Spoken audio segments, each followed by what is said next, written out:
gobierno presentó un combo, o sea, presentó a los candidatos para llenar vacantes que se encuentran pendientes al interior de la Corte Suprema. Se habían ido acumulando 2 miembros para el máximo tribunal y el fiscal judicial de la Corte Suprema. Jessica González y Mireia López, ministras de la Corte de Apelaciones de Santiago, y Jorge Pizarro, juez del Tribunal de Alzada de Puerto Montt, son los nombres propuestos por el gobierno y que ahora deberá sortear la valla del Senado.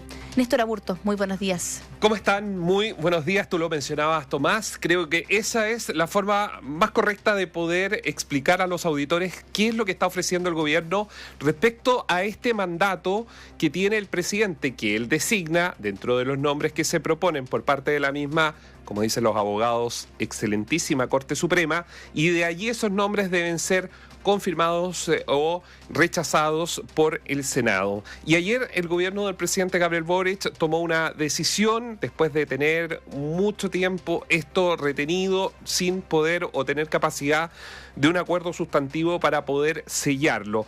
Pues bien, el martes, mediante un comunicado oficial, el ministro de Justicia, Luis Cordero, anunció que el presidente de la República finalmente se había decidido a presentar al Senado nuevamente a sus candidatos y candidatas para ocupar puestos vacantes en la Corte Suprema. Los nombres son conocidos. Una de ellas, probablemente los auditores de buena memoria ya la han escuchado aquí en la radio, Jessica González Troncoso. Ella es ministra de la Corte de Apelaciones de Santiago, quien por muchos en el mundo jurista ha sido catalogada como la favorita por el Palacio de la Moneda por ser una ministra, una jueza progresista, según lo que dicen los cercanos, es decir, tener algo más en común con la actual administración. Su nombre es muy conocido, hemos escrito mucho de ella porque en 3 ocasiones, esta es la tercera vez que ingresa el decreto al Senado. Como en las 2 anteriores no hubo espacio para una ratificación, el gobierno, como se dice en jerga política, para no quemar su nombre, decidió retirar el decreto, cosa que no sea sancionado por el Senado, porque de esa forma, si es que no tenía los votos y se rechazaba, quedaba fuera de esta carrera para llegar al máximo tribunal. Recordemos además que Jessica González fue quien revisó las medidas cautelares del exalcalde de Recoleta, Daniel Jadue. Todo esto en medio de las presiones por parte de figuras del oficialismo para que se modificara su prisión preventiva por un arresto domiciliario, por ejemplo.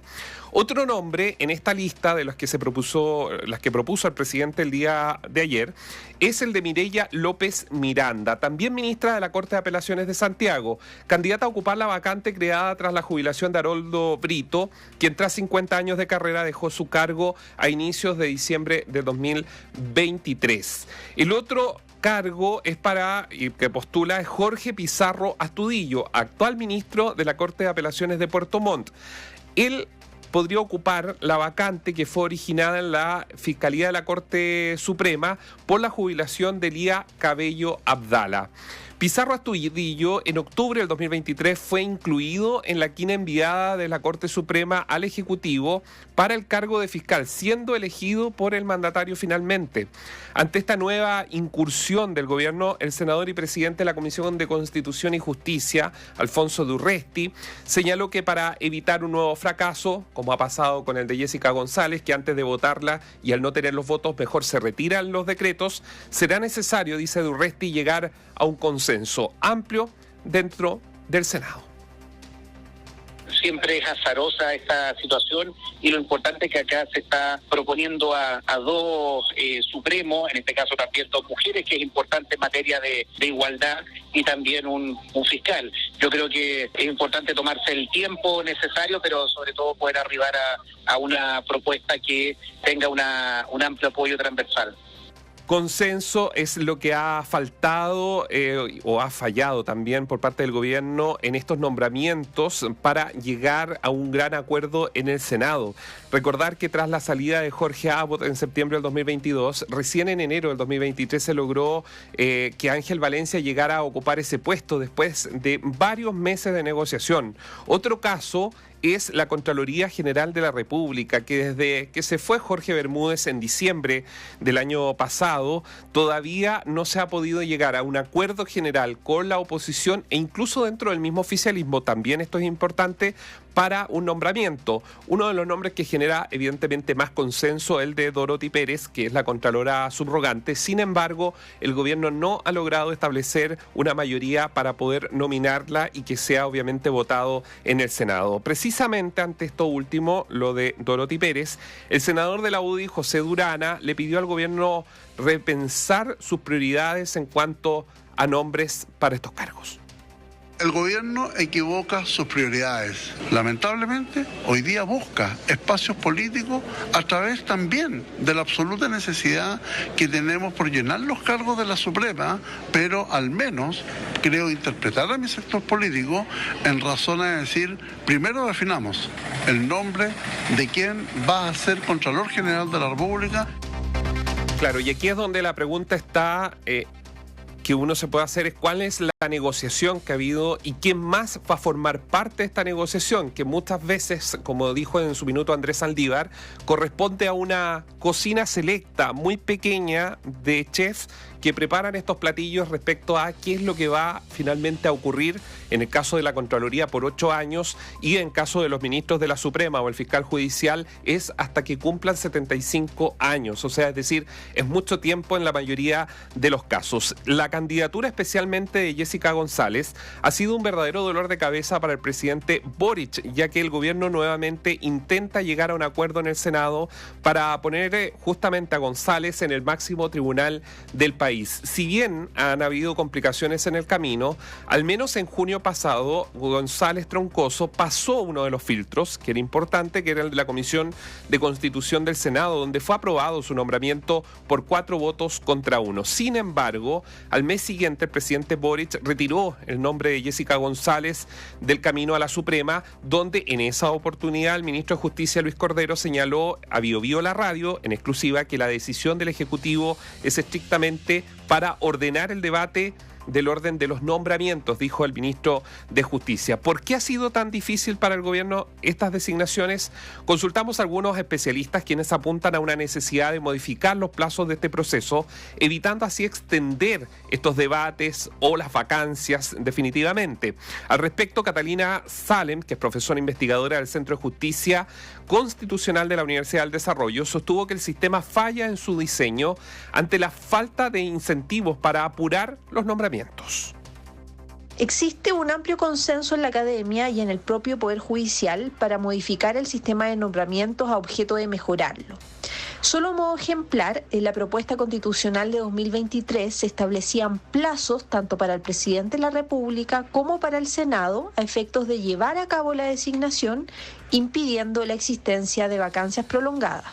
Francisco Narváez Gallo es abogado y académico de la Facultad de Derecho de la Universidad de Santiago. Él considera que más allá de lo que algunos llaman mala suerte que ha tenido el Ejecutivo respecto a los nombramientos, esta vez todo indica pudiera haber un acuerdo ya amarrado para su votación.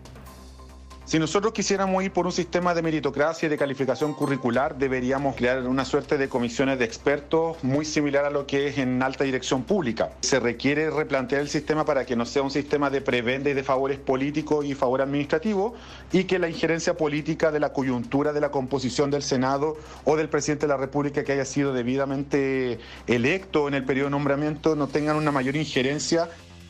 Hoy va a ser muy importante, Tomás María José. ¿Por qué? Me gusta el suspenso, no. Es porque va a haber se van a reunir los senadores, los comités y probablemente pueda haber humo blanco sobre ciertos nombres. La jugada de Jessica González dentro de este PAC, llamémoslo así, pudiera darle al gobierno la oportunidad que aparentemente es lo que más quiere, que Jessica González efectivamente llegue a la Corte Suprema.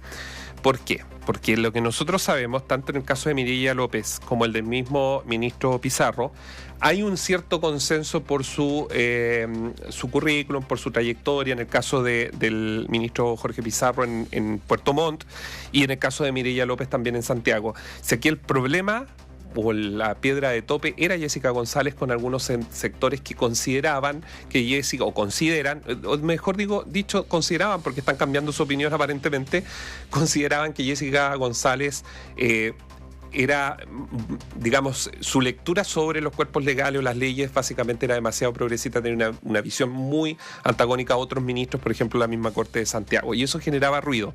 De hecho, tuvo un fallo con perspectiva de género y cosas que generaban alguna especie de ruido, sobre todo en sectores más conservadores del Senado. A ver, hay una obsesión del gobierno por Jessica González, sí, de todas maneras. O sea, la han propuesto 3 veces, esto es casi inédito. O sea, sí, yo no recuerdo, lo hemos preguntado y no recordamos que haya ocurrido algo así. Cuando se cae un ministro, nos lo vuelven a proponer y hay una obsesión del gobierno por Jessica González. 2, se dice que Jessica González podría ser el nuevo Sergio Muñoz. Efectivamente. De la Corte Suprema. Y que por lo tanto, como Sergio Muñoz todavía le queda cuerda, en una de esas, habría 2 Sergio Muñoz, digamos, por decirlo de alguna manera. 3, hay una especie de confianza en la falta de rigor de las audiencias que se realizan en el Senado. A ver, ¿qué le van a preguntar a Jessica González? ¿Qué le podrían preguntar? ¿Usted es partidaria del efecto relativo de los fallos o no? ¿Qué opina de tal fallo? A ver, para entender cómo piensa y cómo va a aplicar las normas. Pero todo esto es fruto de una negociación política. Entonces, ¿qué ofrece el gobierno? Alguna persona que se estima que es de derecha para equilibrar el nombramiento de Jessica González. Pero yo no sé si eso va a ser suficiente. Pero hay una obsesión con Jessica González de todas maneras. Vamos a ver qué es lo que ocurre, pero mientras tanto sigue, como tú dices, la Contraloría con una persona que está en ejercicio pero que no es titular, y así sucesivamente. Claro. ¿Y qué es lo que ha hecho Dorothy Pérez? Dorothy Pérez ha generado una agenda, me lo decía un abogado que es especialista en estas materias, también un poco de compliance. Bueno, los que trabajan en esto saben muy bien a lo que me refiero, donde además no solo es la fiscalización, sino que es la prevención. Si ustedes se fijan, la Contraloría ha adoptado un camino en los últimos meses preventivamente, o sea, aparte de trabajar en los sumarios, que sabemos que hay varias municipalidades que están en curso, o instituciones del Estado, ha sacado muchos documentos preventivamente. O sea, cuando pasó lo de los incendios, le dijo a los alcaldes: miren, señores, la plata de las donaciones tiene que ir acá, no me la metan acá. Esto para las revisiones. Entonces le va rayando la cancha, y eso algunos apuntan a que se ha entendido que Dorothy Pérez, como no tiene la potestad de un contralor, la tiene porque su arrogancia la tiene completa, digamos. Pero no es la titular en efecto. Pero no es la titular en efecto para tomar algunas determinaciones. Ha jugado a rayar la cancha a sectores públicos de cómo se debe trabajar. Y un estilo comunicacional distinto también. Pero ella ha marcado también una forma distinta del ejercicio de la Contraloría en lo comunicacional. Contralorito desapareció. De sus dictámenes. Por ejemplo, la Contralora actual, subrogante, habla a través de sus dictámenes. Habla a través de sus dictámenes, tiene una forma comunicacional distinta, oficios, y también mucha activación en redes sociales, que también es un punto importante para hacer ver la labor de la Contraloría quizás a generaciones que no estaban tan al tanto o no seguían tan al pie de la letra lo que estaba ocurriendo. Mira, yo lo único que puedo decir es que a mí me encantaría que los sectores políticos se cansaran, se cabrearan de politizar los tribunales. A ver si para este gobierno, o para quienes hoy gobiernan, mejor, el Tribunal Constitucional era una tercera sala política. Bastó que nombraran 2 juezas que no son expertas en derecho constitucional por parte del presidente Gabriel Boric y tuvieran mayoría para que las críticas del Tribunal Constitucional se terminaran, porque ahora la sala política, según ellos, es de ellos, pues. Es decir, todo esto es grotesco, pues. Entonces, después los políticos reclaman porque la institucionalidad se desmorona por ellos mismos. Y en el caso de los tribunales, un poder del Estado que es fundamental, que resuelve las controversias entre partes y de acuerdo a jueces progresistas, ni siquiera la controversia entre partes, sino que dictan normas generales, y eso está absolutamente prohibido por texto expreso. Bueno, resulta que ahora no reclaman con el Tribunal Constitucional porque politizan las instituciones.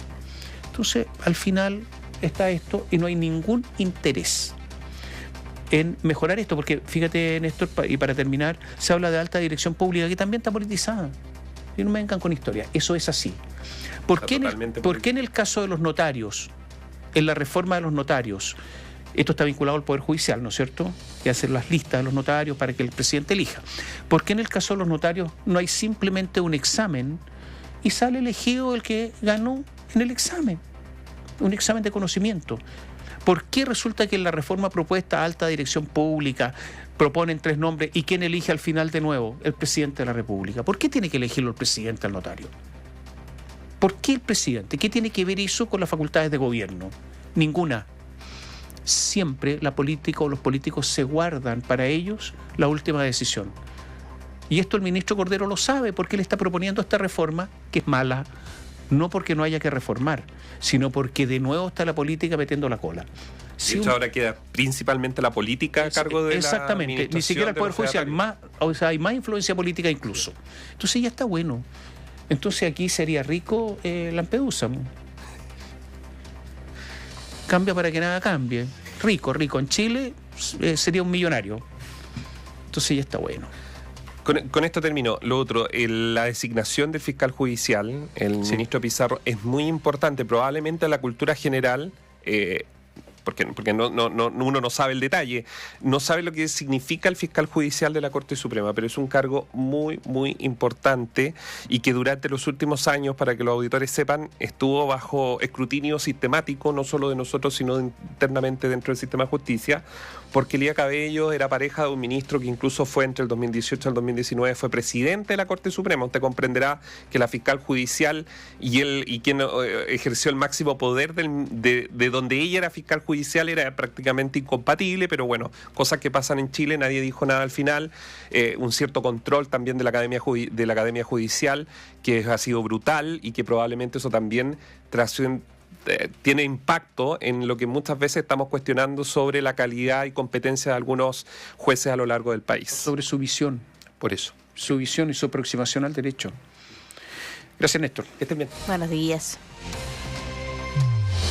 Análisis sin compromisos. Opinión independiente. WhatsApp BioBio más 569-9200-7888.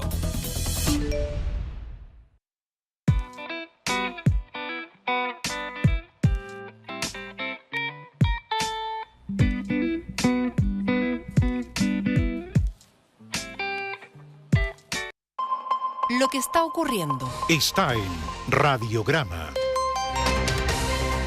Vuelve Néstor Aburto. Néstor, ¿qué pasó? Tenemos la información del momento. Sí, hay una situación, hay una preocupación a esta hora al interior de Carabineros de Chile y también en el gobierno respecto al estado de salud del general director de Carabineros, Ricardo Yáñez Rebeco. Nosotros efectivamente se nos informó y estamos revisando imágenes también que nos han llegado hace algunos minutos del hospital de Carabineros, que una ambulancia con la franja verde, es decir, una ambulancia institucional de Carabineros, había llegado escoltada por funcionarios con el general director a bordo de esta ambulancia, lo cual, según testigos que estaban en el lugar, esto venía siendo acompañado por las famosas estas camionetas negras de seguridad. Efectivamente, el general director ingresó al hospital de Carabineros durante esta mañana, aparentemente aquejado de un cuadro, pero que estaría, obviamente, su condición fuera de cualquier tipo de gravedad y está siendo revisado. De hecho, él tiene actividades pasado este mediodía, vamos a ver qué es lo que va a responder Carabineros oficialmente, pero confirman que el general director llegó hasta la institución, hasta el hospital de Carabineros para realizarse algunos chequeos. Incluso inicialmente nos habían dicho algún chequeo preventivo, pero luego ya se reconoció de que era otra situación y que obviamente estaba siendo revisado por los médicos del mismo recinto. Gracias, Néstor.